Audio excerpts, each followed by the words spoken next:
아래 세상이 알 수도 줄 수도 없는 평안을 고백하며 주님 앞에 나아가도록 하겠습니다.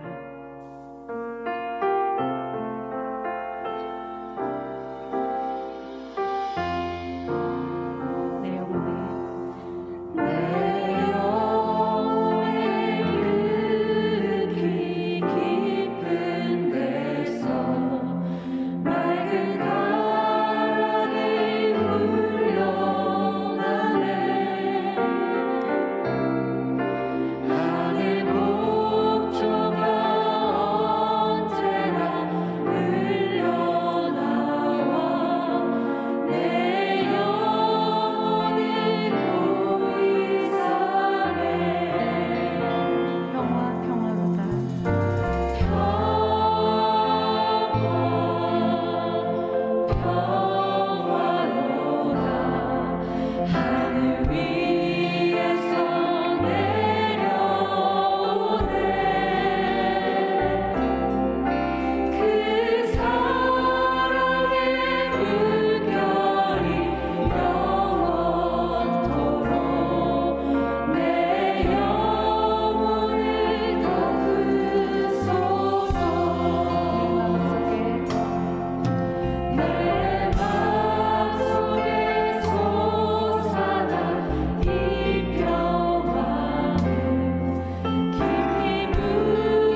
하나님의 말씀 요한복음 14장 4절에서 6절이 되겠습니다. 요한복음 14장 4절에서 6절의 말씀 찾으신 줄 알고 함께 말씀을 합독을 하겠습니다. 다 같이요. 내가 어디로 가는지 그 길을 너희가 아느니라. 도마가 이르되 주여 주께서 어디로 가시는지 우리가 알지 못하거늘 그 길을 어찌 알겠사옵나이까. 예수께서 이르시되 내가 곧 길이요 진리요 생명이니 나로 말미암지 않고는 아버지께로 올 자가 없느니라. 아멘. 예수님은 자신이 떠난다는 사실로 인해서 마음에 근심하고 있는 제자들에게 너희는 마음에 근심하지 말라. 하나님을 믿으니 또 나를 믿으라고 말씀하셨습니다. 지난주 우리가 살펴본 것처럼 이 말씀을 보게 되면 우리 안에 있는 이 수많은 불안과 두려움과 근심을 해결할 수 있는 유일한 비결은 바로 믿음이라는 사실을 알 수가 있습니다. 그렇습니다. 파도처럼 우리 인생 가운데 밀려오는 수많은 근심에 대한 하나님의 처방은 바로 믿음입니다. 그래서 주님은 근심에 대한 또 다른 처방으로 장차 우리가 들어가게 될 천국에 대하여 말씀을 하셨어요. 지금 우리 가운데 임하는 하나님의 나라가 아니라 장차 우리가 들어가게 될 그 하나님의 나라, 그 천국에 대하여 말씀을 하셨습니다. 우리 2절과 3절의 말씀을 함께 읽겠습니다. 다 같이요. 내 아버지 집에 거할 곳이 많도다. 그렇지 않으면 너에게 일렀으리라. 내가 너희를 위하여 거처를 예비하러 가노니 가서 너희를 위하여 거처를 예비하면 내가 다시 와서 너희를 내게로 영접하여 나 있는 곳에 너희도 있게 하리라. 자, 예수님은 근심하는 제자들에게 지금 너희들에게 지금 임하는 하나님의 나라가 아니라 장차 들어가게 될 그 천국 하나님의 나라에 대해서 말씀을 하셨습니다. 그러면 이제 우리가 장차 들어가게 될 영광스러운 하나님의 나라 천국은 어떤 곳입니까? 우리 지난 시간에 살펴보았죠? 첫째로 내 아버지의 집입니다. 내 아버지의 집에 거할 곳이 많도다. 왜 예수님은 천국을 내 아버지의 집이라고 말씀하셨을까요? 하나님 아버지와 친밀한 사귐을 나누면서 잠시 잠깐 머무르는 것이 아니라 영원히 거하기 때문이죠. 하나님의 임재와 하나님의 영광에 충만한 성전 그 자체이기 때문에 내 아버지의 집이라고 말씀을 하신 거죠. 두 번째로 우리가 들어가게 될 천국은 어떤 것입니까? 주님이 우리를 위하여 친히 예비하신 곳입니다. 그래서 우리가 2절과 3절에 보게 되면 이런 말씀이 많이 나오죠. 거처라는 말, 또 내 아버지의 집, 또 뭐라고 말하죠? 나 있는 곳, 이렇게 표현하는 것을 보게 되면 세상의 사람들이 말하는 것처럼 천국은 가상 공간이 아니고 환상도 아니고 실제로 거처하는 장소적 개념으로서의 천국이라는 것이죠. 천국은 주님이 우리를 위하여 예비하신 곳입니다. 그러니 얼마나 아름답겠습니까? 세 번째로 천국은 나 있는 곳에 너희도 있게 하리라. 우리 주님과 함께 영원히 거하는 곳입니다. 여러분, 천국이 아무리 아름답고 영광스러워도요, 내 사랑하는 주님이 그곳에 계시지 않는다면 천국일 수가 없습니다. 그러니까 천국의 천국일 수 있는 것은 여러분, 우리가 그토록 사모하고 사랑하는 주님이 나와 함께 영원히 계시기 때문이죠. 네. 자, 이렇게 주님께서 내가 너희를 위하여 거처를 예비하러 가신다고 했을 때에 제자들은요, 예수님이 가시는 그 길을 알지 못하였습니다. 그래서 제자 중에 의심 많은 도마가 이렇게 말하죠. 자, 5절의 말씀을 읽겠습니다. 다 같이요. 도마가 이르되 주여 주께서 어디로 가시는지 우리가 알지 못하거늘 그 길을 어찌 알겠사옵나이까. 제자들은 거처를 예비하러 가시는 그 길을 알지 못한다고 말하죠. 그런데 4절을 보게 되면 예수님은 제자들에게 분명히 이렇게 말씀을 하시죠. 우리 4절의 말씀을 읽겠습니다. 다 같이요. 내가 어디로 가는지 그 길을 너희가 아느니라. 공동 번역은 이렇게 번역하고 있어요. 다 같이요. 너희는 내가 어디로 가는지 그 길을 알고 있다. 예.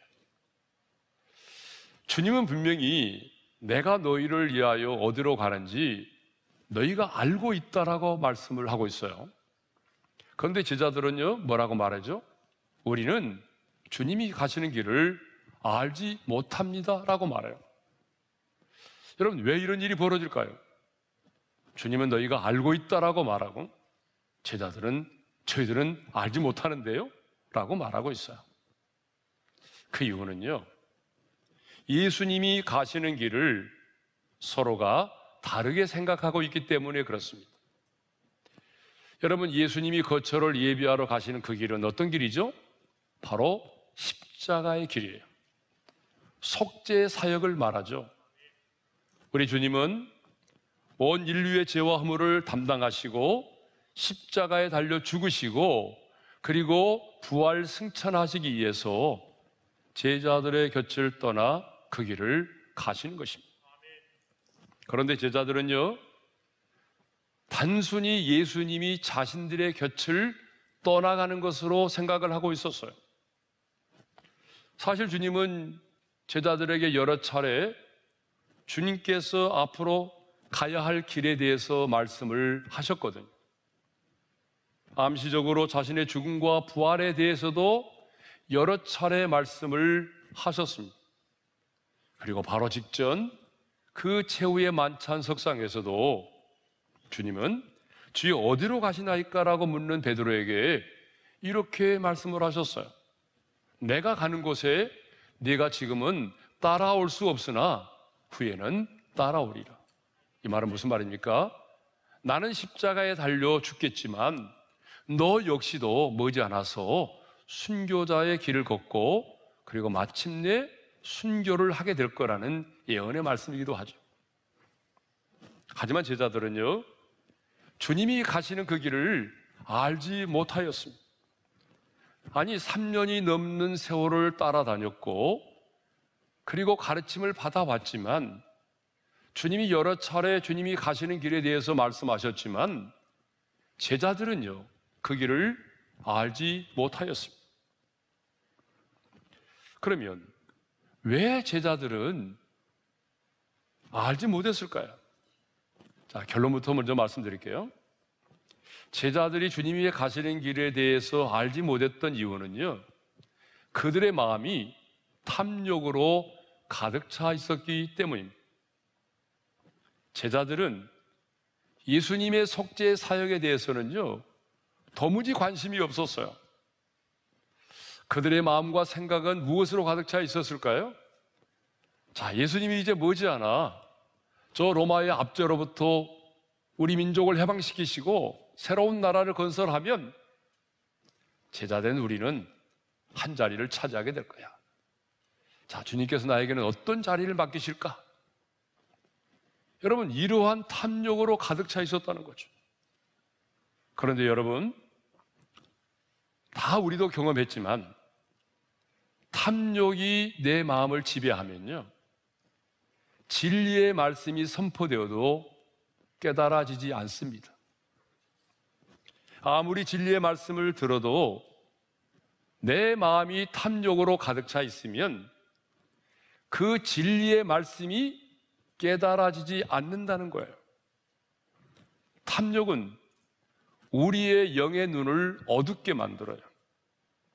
탐욕은 우리의 분별력을 떨어뜨려요. 여러분, 발람 선지자를 아시죠? 구약에 나오는 발람 선지자.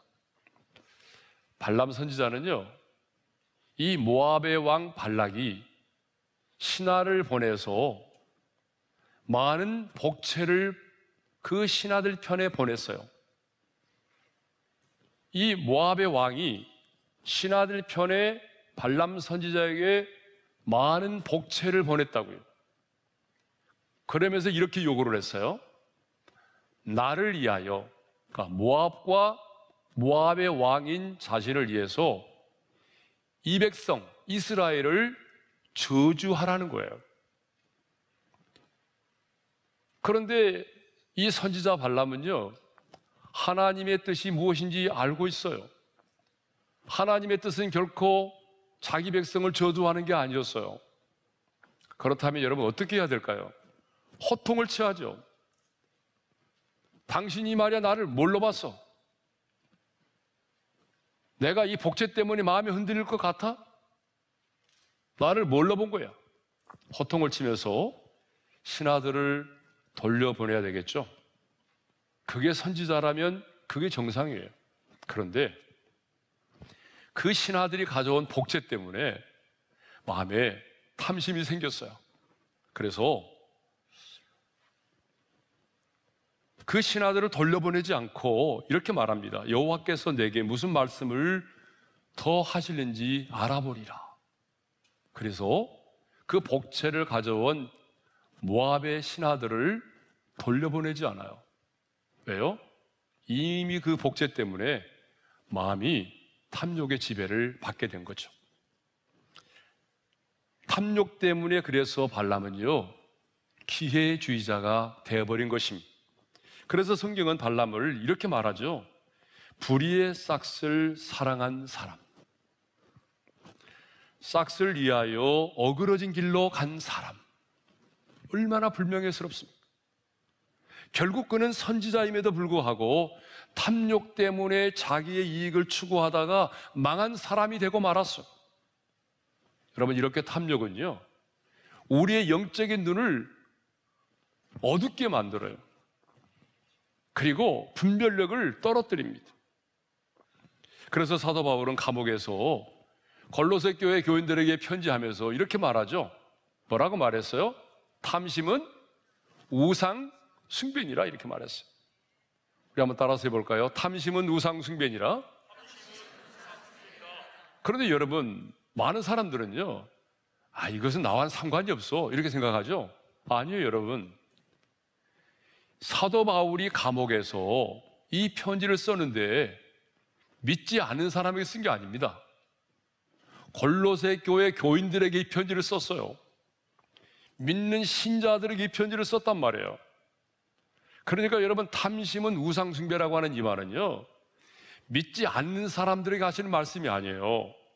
오늘 교회 안에서 신앙생활을 하고 있는 저와 여러분에게 하신 말씀이에요.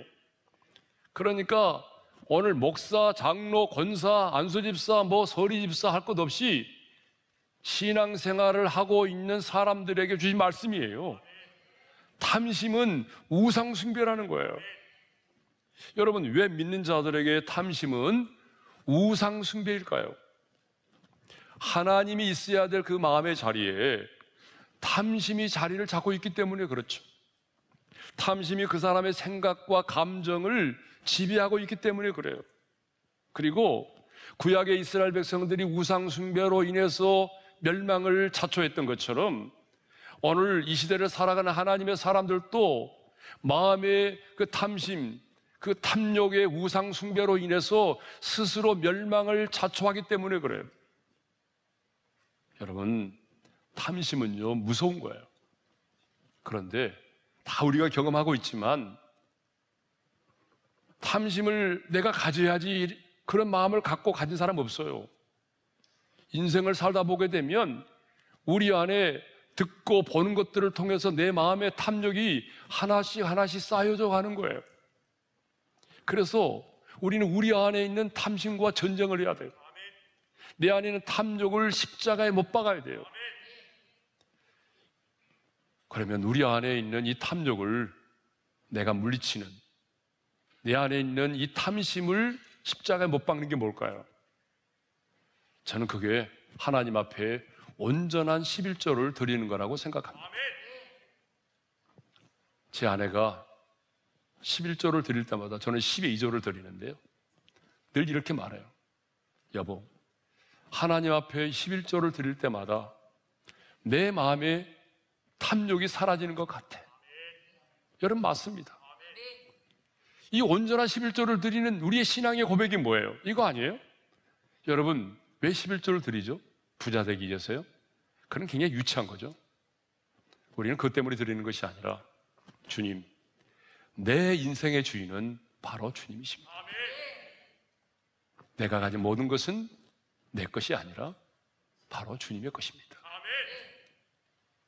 이러한 신앙의 고백을 담아 드리는 것이, 그게 바로 11조. 액수의 문제가 아니에요. 그러니까 이렇게 온전한 11조를 들여다보게 되면 우리 안에 탐욕이 나를 지배하지 못하도록 우리가 억제를 시키는 거죠. 탐욕은 무섭습니다.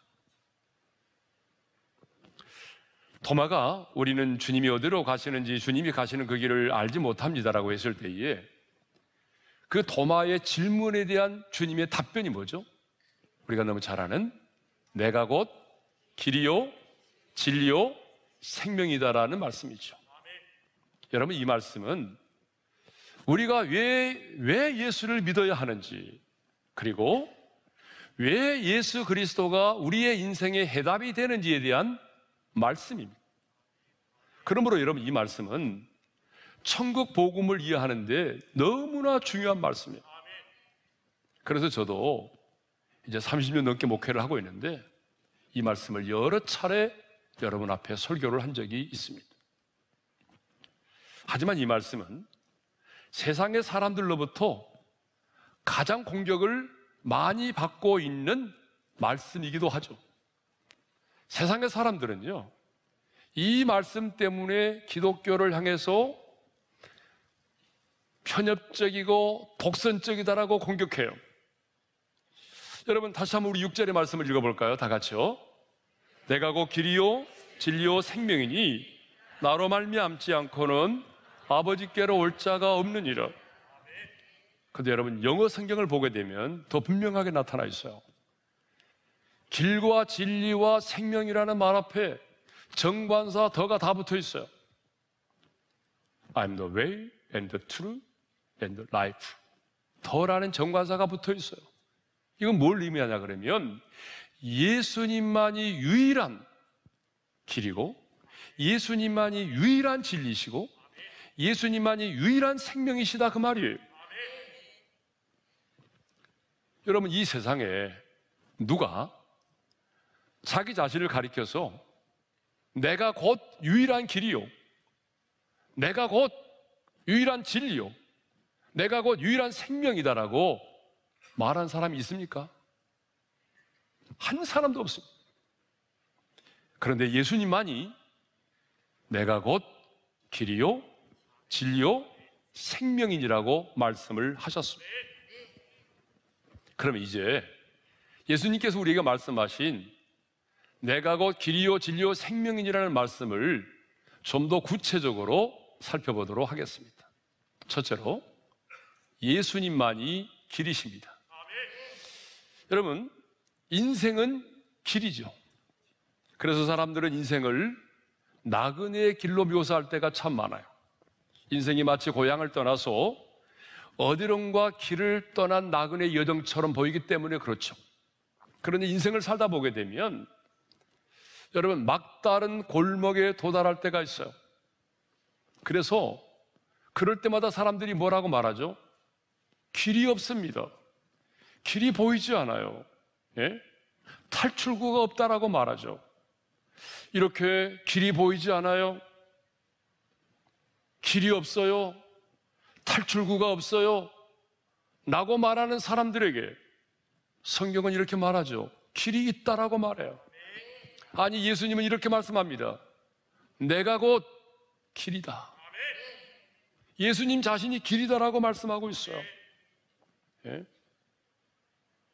여러분, 예수님은요, 여러 개의 길 중에 하나가 아니라 예수님만이 유일한 길이라는 사실입니다. 예수님 외에 다른 길은 없다는 거죠. 예수님만이 하나님 아버지에게로 나아갈 수 있는 유일한 길이십니다. 예수님만이 자신이 친히 예비하신 아버지의 집으로 나아갈 수 있는 유일한 길이십니다. 예수님이 오시기 전까지 범죄한 우리 인간들이 하나님께로 나아갈 수 있는 길은 없었습니다. 수많은 사람들이요, 자신의 선행과 공로와 열심과 노력을 통해서 하나님께로 나아가고자 했지만 나아갈 수가 없었습니다. 그런데 2000년 전 하나님의 아들 예수 그리스도가 인간의 몸을 입고 이 땅에 오셔서 십자가에 달려 죽으시고 부활하심으로 말미암아 하나님의 보좌 앞으로 나아갈 수 있는 새로운 살 길을 우리 가운데 열어주셨습니다. 히브리서 10장 20절의 말씀을 읽겠습니다. 다 같이요. 그 길은 우리를 위하여 휘장 가운데로 열어놓으신 새로운 살 길이요, 휘장은 곧 그의 육체니라. 여러분, 타락한 우리 인간은 하나님 앞에 나아갈 수가 없습니다. 그래서 구약을 보게 되면요, 하나님의 임재를 상징하는 언약궤가 있는 지성소에는요 아무나 들어갈 수가 없었어. 그렇죠? 그래서 지성소에는 아무나 들어갈 수 없기 때문에 구약에서 지성소에 들어갔다 그러면 사람 죽어요. 언약궤를 만지는 자도 죽어요. 그런데 1년에 딱 한 차례 대제사장만이 정결하게 몸을 씻고 정결한 짐승의 피를 가지고, 그리고 휘장을 열고 그 빛이 없는 그 깜깜한 지성소로 들어가서 그 정결한 짐승의 피를 가지고 그 언약궤의 뚜껑 속죄소에 피를 뿌립니다. 왜 그래요? 이스라엘 백성들의 죄를 속죄하기 위해서입니다. 그런데 우리 예수님이 골고다의 언덕 십자가에 달려 죽으실 때에 놀라운 일이 일어났습니다. 어떤 일이 일어나는가 하면, 그 지성소로 나아가는 길을 가로막고 있던 높이가 15m나 되고 두께가 10cm나 되는 그 휘장이 찢어졌다는 거죠. 자, 여러분 성경을 읽어보겠습니다. 마태복음 27장 50절과 51절을 읽겠어요. 다 같이요. 예수께서 다시 크게 소리 지르시고 영원히 떠나시니라. 위에 성소 휘장이 위로부터 아래까지 찢어져 둘이 되고, 청색과 자색과 붉은색 재료와 곱게꼰 천으로 만들어져 있던, 여러분 30규빗이니까 약 15m 높이에요. 그리고 두께가 10cm나 되는 이 휘장의 천이 어떻게 찢어졌어요? 위로부터 아래로 찢어져 둘이 됐어요. 여러분, 이걸 뭘 말하죠? 예수님의 죽으심으로 말미암아 이제 거룩하신 하나님의 보좌 앞으로 나아갈 수 있는 새로운 길이 열렸다는 것입니다. 그래서 예수님은 말씀하시는 거예요. 내가 곧 길이다. 그리고 이어서 말씀하십니다. 나로 말미암지 않고는 아버지께로 올 자가 없느니라. 사랑하는 성도 여러분, 타락하여 범죄한 인간이 하나님께로 나아갈 수 있는 유일한 길은 예수 그리스도 한 분밖에는 없습니다. 에덴 동산에서 쫓겨난 우리 인간이 다시 에덴 동산으로 돌아갈 수 있는 유일한 길은 예수 그리스도 한 분밖에 없습니다. 여러분, 왜 그럴까요? 그것은 예수님이 십자가 위에서 우리의 모든 죄와 허물을 담당하시고 피 흘려 죽으심으로 저와 여러분의 죄값을 완벽하게 지불하셨기 때문입니다. 그래서 성경은 천하 사람 중에 구원을 얻을 만한 다른 이름을 우리에게 주신 일이 없다라고 말하고 있어요. 사도행전 4장 12절의 말씀을 읽겠습니다. 다 같이요. 다른 이로서는 구원을 받을 수 없나니 천하 사람 중에 구원을 받을 만한 다른 이름을 우리에게 주신 일이 없음이라. 그런데 사람들은 예수님을 통하여서만 하나님 아버지께로 나아갈 수 있다는 이 사실에 대해서 불공평하다라고 말하죠. 왜 예수님만이 유일한 길이냐는 거예요. 석가모니도 길이 될 수 있고 공자도 길이 될 수 있는데 왜 예수님은 자신만이 길이라고 그렇게 우리에게 가르치고 있느냐는 거예요. 예? 그래서 그렇게 항변하는 사람들이 얼마나 많아요. 그러나 여러분, 이 땅의 수많은 사람들이 이건 불공평하다라고 항의하고 따져도 우리 주님은 분명하게 말씀하십니다. 자신만이 길이라고 말씀하세요. 그리고 나로 말미암지 않고는 아버지께로 올 자가 없다라고 분명하게 말씀하십니다. 여러분, 왜 그럴까요? 왜 주님은 그렇게 말씀하셨을까요? 주님 자신이 저와 여러분의 모든 죄를 대신 짊어지시고 십자가에서 죽으심으로 저와 여러분의 모든 죄값을 지불하셨기 때문이죠. 그러니까 주님은 자신 있게 말씀하시는 거잖아요. 그런데 여러분, 공자와 석가모니가 어떤 사람들보다 좀 더 모범적이고 선행을 행하는 삶을 살 수 있었는지는 모르지만 여러분, 그들이 우리를 위하여 죽어줬나요? 그들이 우리의 죄값을 대신하여 죽어줬나요? 아니잖아요. 그러므로 여러분, 예수님만이 하나님께로 나아갈 수 있는 유일한 길이십니다. 여러분, 왜 길이 중요할까요? 길이 우리의 생명과 죽음의 방향을 결정하기 때문입니다. 천국과 지옥의 방향을 결정하기 때문입니다. 인생은 열심히 사는 것보다 방향이 중요합니다. 예수님을 따르는 길은 좁은 길입니다. 예수님을 따라가는 길은 사람들로부터 비난을 받을 수도 있고 박해를 받을 수도 있는 길입니다. 그러나 여러분, 분명히 아십시오. 예수님을 따라가면 아버지의 집에 이를 수가 있습니다. 여러분, 예수님을 따라가면 하나님이 계시는 그 영광의 보좌에 나아갈 수 있습니다. 그러나 예수님과 무관하게 인생을 살아가면 아무리 잘 나가는 길이라도 결국은 지옥에 이를 수밖에 없고, 결국은 죽음에 이를 수밖에 없고, 결국은 하나님의 백보자 심판에 이를 수밖에 없다는 것입니다. 여러분, 예수님만이 길이십니다. 믿으면 큰 소리로 아멘 합시다. 여러분, 예수님만이 길이십니다. 예수님만이 하나님 아버지에게로 나아갈 수 있는 유일한 길이십니다. 사람들은 길이 없다고 말하고 길이 막혔다라고 말하고 탈출구가 없다고 말하지만 오늘 예수님은 분명히 우리에게 말씀하십니다. 내가 길이니라. 예수님만이 길이십니다. 하나님 아버지께로 나아갈 수 있는 유일한 길이실 뿐만 아니라 여러분의 인생에 막혀있는 모든 길을 뚫어주실 수 있는 길이십니다. 두 번째로, 예수님만이 진리이십니다. 내가 곧 길이요 진리요라고 말씀하셨잖아요. 제가 늘 말씀드렸듯이 진리란 언제나 두 가지 요소를 담고 있어야 진리로 성립이 될 수가 있는 거예요. 그 첫째가 뭐냐 그러면 유일성입니다. 여러분, 진리는 둘이 존재하지 않아요. 상반된 두 논리로 함께 존재하지 않아요. 예를 들어 보겠습니다. 하나님이 우리 인간을 만드셨다고 말하면서 원숭이가 진화돼서 사람이 되었다고 말할 수는 없다는 거예요. 여러분, 그러지 않아요?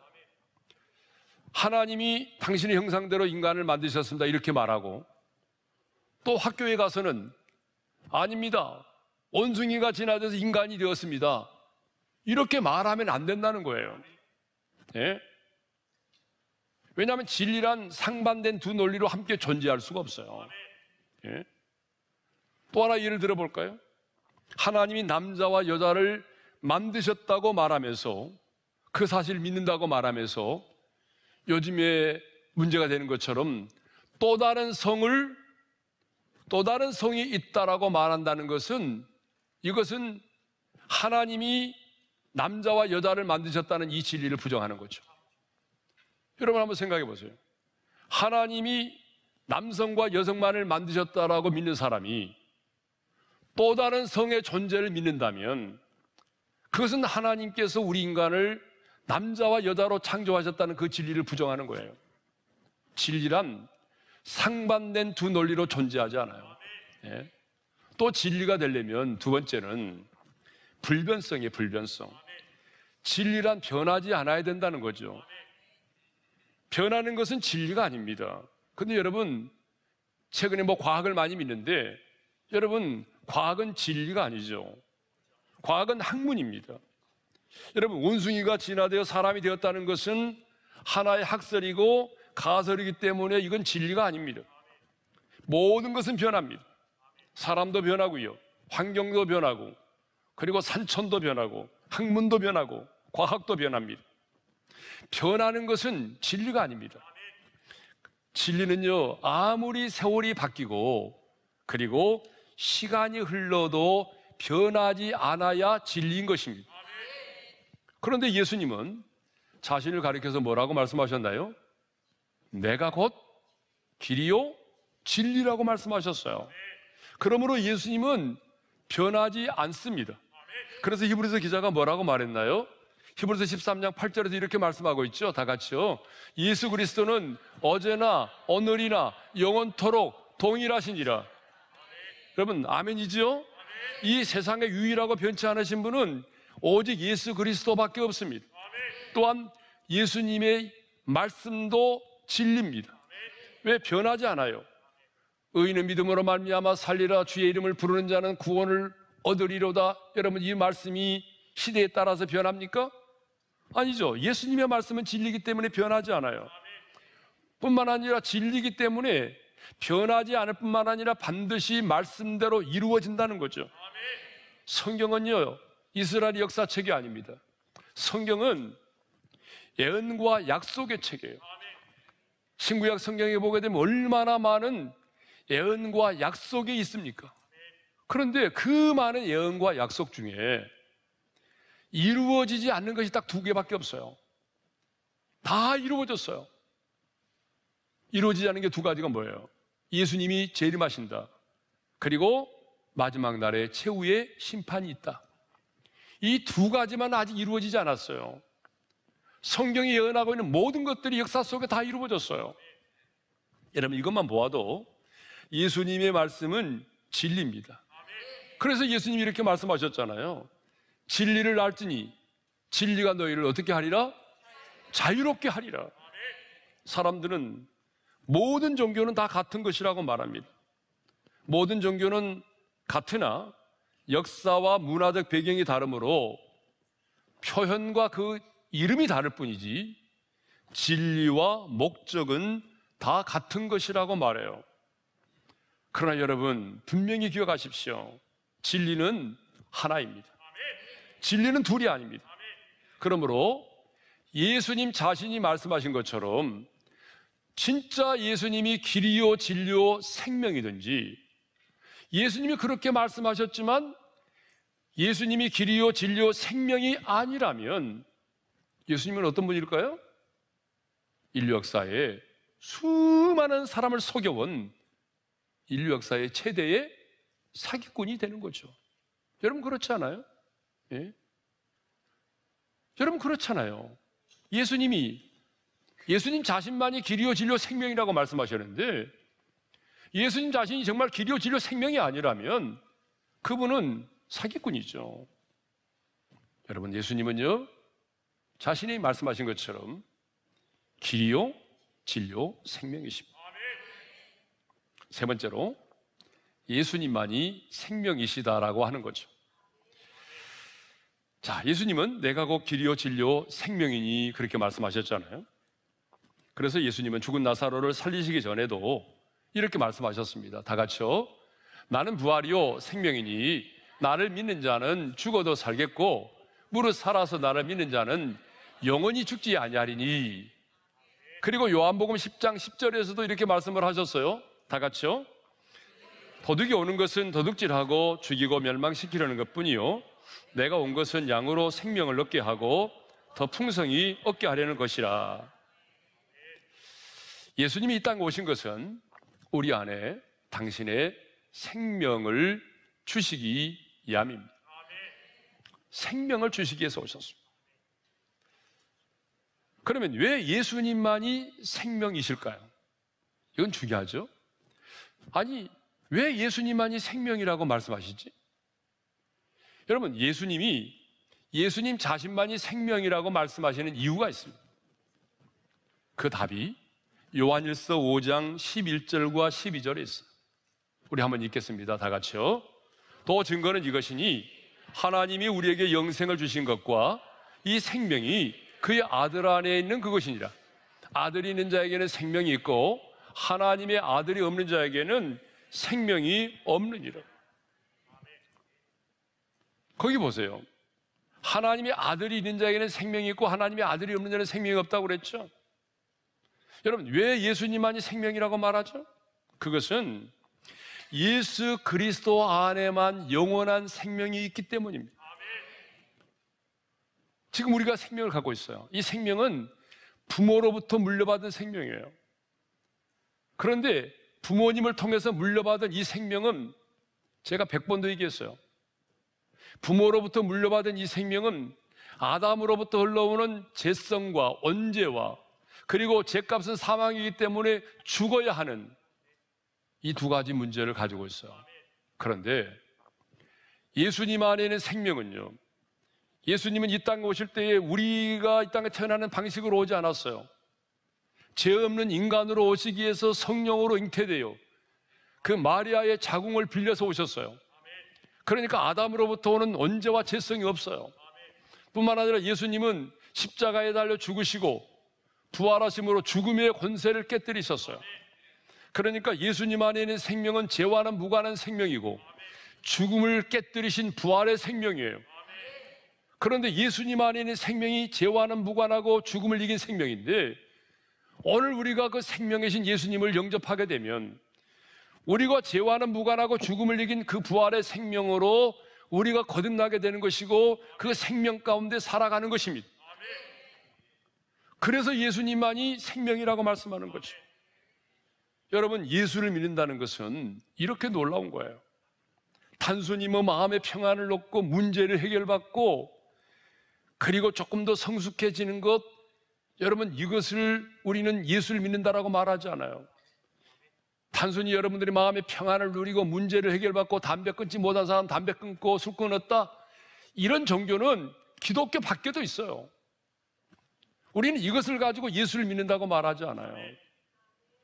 여러분, 예수를 믿는 것은요, 죄와는 무관하고 죽음을 이긴 그 예수님의 생명으로 내가 다시 태어나는 것이고 그 생명 가운데 사는 것이고 그 생명을 가졌기에 영원한 하나님의 나라에 들어가게 되는 거죠. 그러니까 예수 믿는 거 시시하게 생각하면 안 됩니다. 예? 그러므로 이 생명을 가진 자는 죽음을 두려워하지 않습니다.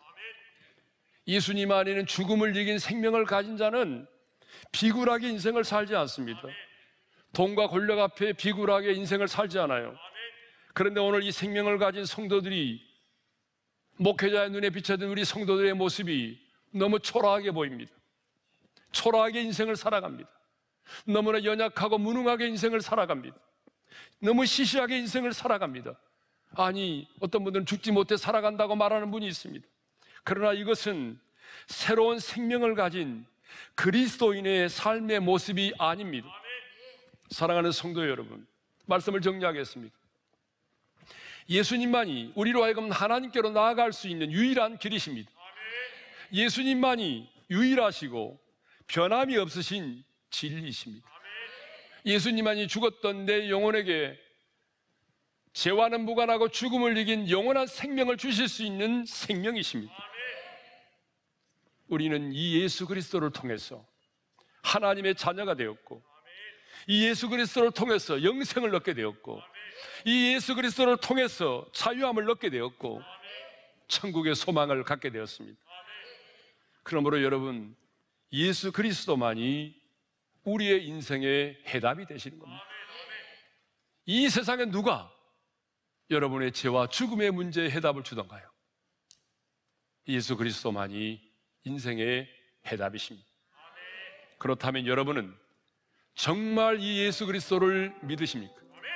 정말 여러분은 길이요 진리요 생명 되신 이 예수 그리스도를 만나셨습니까? 정말 길이요 진리요 생명 되신 예수 그리스도를 만난 자는 아무리 세상의 사람들이 기독교는 독선적이요 편협적이고 그래서 비난하고 조롱할지라도 흔들리지 않습니다. 그런데 이런 분들이 계시더라고요. 예수님이 왜 하필이면 이런 말씀을 해가지고 이렇게 비난과 공격을 받게 하지? 이렇게 말하는 분이 있어요. 이 세상의 사람들이 예수만이 길이요 진리요 생명이라는 이 말씀 때문에 우리를 공격하고 비난하고 조롱할지라도 정말 예수 그리스도가 길이요 진리요 생명이심을 믿는 자는 그들의 비난과 조롱 앞에 흔들리지 않습니다. 도리어 자부와 긍지를 가지고 살아갑니다. 길이요 진리요 생명 되신 그 주님 때문에 행복한 자로 당당하게 이 세상을 살아갑니다. 왜냐하면 예수 그리스도가 길이요 진리요 생명이시기 때문입니다. 예수 그리스도가 내 인생의 진정한 해답이 되시기 때문입니다. 주신 말씀 마음에 새기면서 지존하신 주님 이름 앞에 예수는 그리스도 예수는 주, 우리 함께 찬양을 하겠습니다. 지존하신 주님 이름 앞에 모두 무릎 꿇고 다 경배, 거룩하신 주님 보좌 앞에 엎드려 절하세. 예수는 그리스도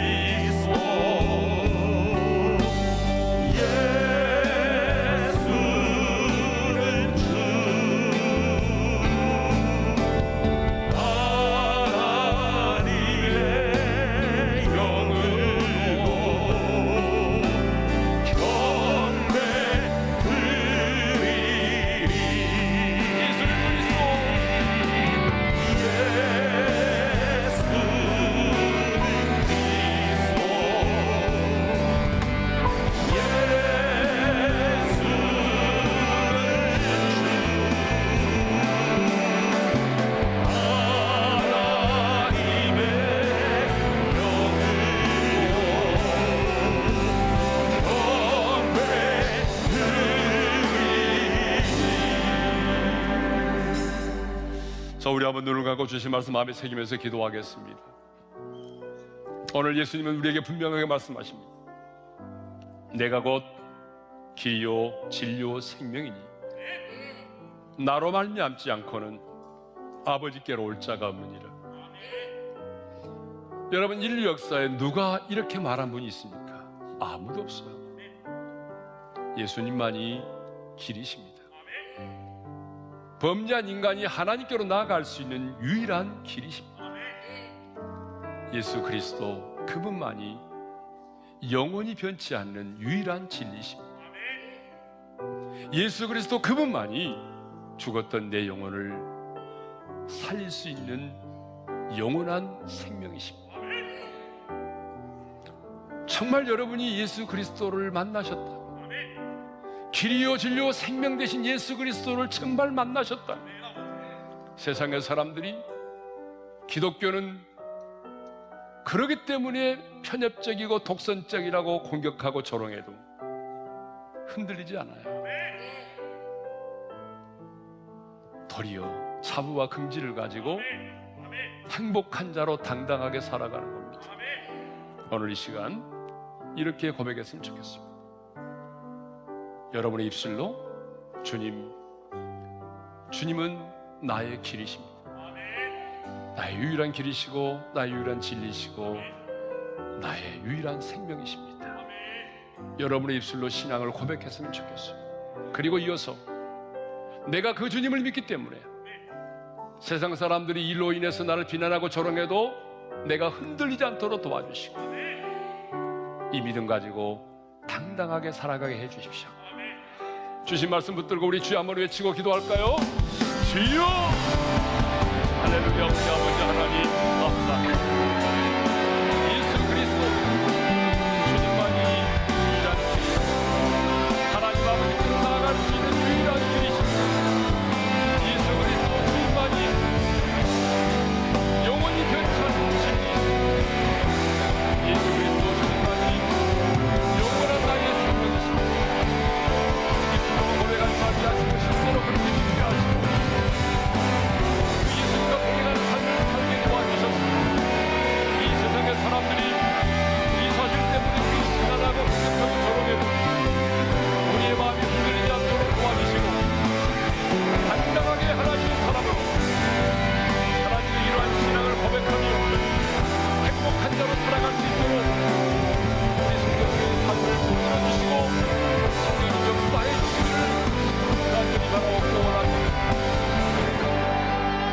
하나님 아버지, 예수 그리스도만이 유일한 길이시고 유일한 진리이시며 유일한 생명이심을 믿습니다. 세상의 사람들이 이러한 이유로 인해서 우리를 비난하고 편협적이고 독선적이라고 공격해도 그들의 비난과 공격 앞에 흔들리지 않은 믿음을 저희들에게 허락하여 주옵소서. 도리어 예수 그리스도가 나의 길이요 진리요 생명 되시기에, 내 인생의 모든 해답이 되시기에 자부와 긍지를 가지고 비굴하게 인생을 살지 않고 당당하게 인생을 살아가게 도와주시옵소서. 이제는 길이요 진리요 생명 되신 우리 주 예수 그리스도의 은혜와 하나님 아버지의 영원한 그 사랑하심과 성령님의 감동, 감화, 교통, 인도하심이 예수님만이 길이요 진리요 생명이심을 믿고, 그러기에 예수님만이 내 인생의 해답이심을 믿고 주님과 함께 동행하며 당당하게 행복한 자로 살기를 소망하는 모든 성도들 위해 이제로부터 영원토록 함께 하시기를 축원하옵나이다. 아멘.